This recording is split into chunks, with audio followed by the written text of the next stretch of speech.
संपूर्ण टीकेची जोड त्यांच्यावर या ठिकाणी उठलेली आहे. खुद शरद पवार यांनी मुख्यमंत्र्यांना कॉल केला आहे की आपल्या नेत्यांना आवर घातला पाहिजे. काय सांग? नाही, तो दोन्ही बाजूनी घातला गेला पाहिजे. या वक्तव्याचं मी समर्थन करत नाही.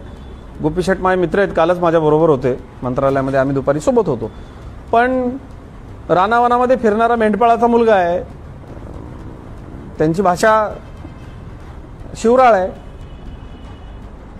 आणि सहजपणे व्यक्त होणारा कार्यकर्ता आहे. त्यांना माझ्यासारखं तुमच्यासारखं पत्रकारितेचं बॅकग्राऊंड नाही, खूप शब्द पांडित्य नाही, शब्द लालित्य नाही, शब्द सामर्थ्य नाही. रानावनामध्ये फिरणारा मेंढपाळाचा पोरगा आहे, त्याची कोणी कागाळी केली तर त्याला जी भाषा येते त्या भाषेत तो उत्तर देतो. मला असं वाटतं ही महाराष्ट्राच्या ग्रामीण जीवनामध्ये सहज बोलली जाणारी भाषा आहे. ते त्यांचं काम करतायत, तुम्ही त्यांच्या वाटेला जाऊ नका. पण तुलनेनं सभ्य समाजामध्ये आणि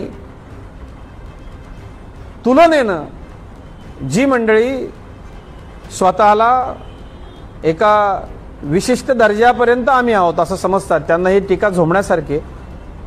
शब्दांचं त्या भाषेचं मीही समर्थन करत नाही, परंतु एखादा माणूस ज्या वेळेला एखादी प्रतिक्रिया देतो त्याच्या पाठीमागे काहीतरी असतं.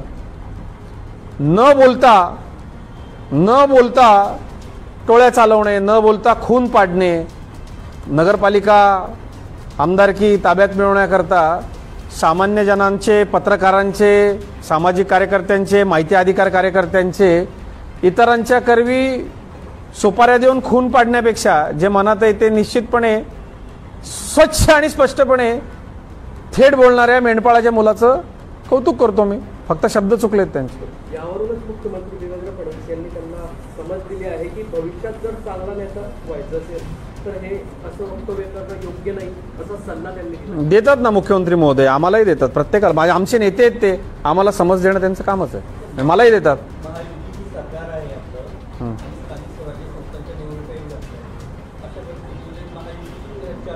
परंतु मित्र पक्षांमध्ये अविश्वासाचं वातावरण निर्माण झालं आणि तीनही पक्ष म्हणजे राष्ट्रवादी, काँग्रेस आणि शिवसेना स्वतंत्र लढण्याची तयारी करतात. हा अविश्वास कमी होतो, ही दरी वाढते असं वाटतंय का? नाही, आता तुम्ही जे म्हणतायत ना की ते तिघं वेगळं लढण्याचा विचार करतायत, हीच बातमी आहे आणि ती खोटी आहे.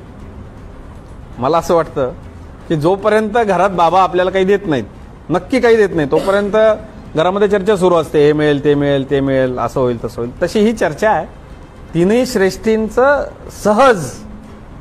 सहज अत्यंत सहजपणे महायुती, आम्ही सगळेच लोक ज्यांना माहिती आहे नक्की काय चाललंय ना, ते इतके थेटपणे का बोलतो माहिती आहे का?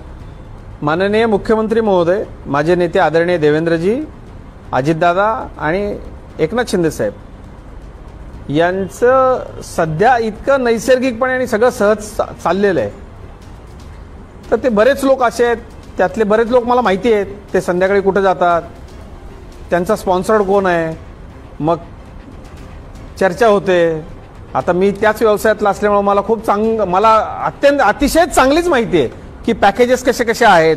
आणि ते पॅकेजेस फक्त याचे आहेत की शिंदे साहेबांमध्ये आणि फडणवीस साहेबांमध्ये कशी दरी टाकता येईल, महायुतीचं चांगलं चाललंय त्याच्यामध्ये विस्तावाचा खडा कसा टाकता येईल, या विषयामध्ये. आणि कसं असतं, शेवटी दुसऱ्या गावापर्यंत, दुसऱ्या माणसापर्यंत शब्द येईपर्यंत त्याची बिरबलाची खिचडी झालेली असते, ते बदलतात आणि मग त्याला अफवेचं रूप येतं.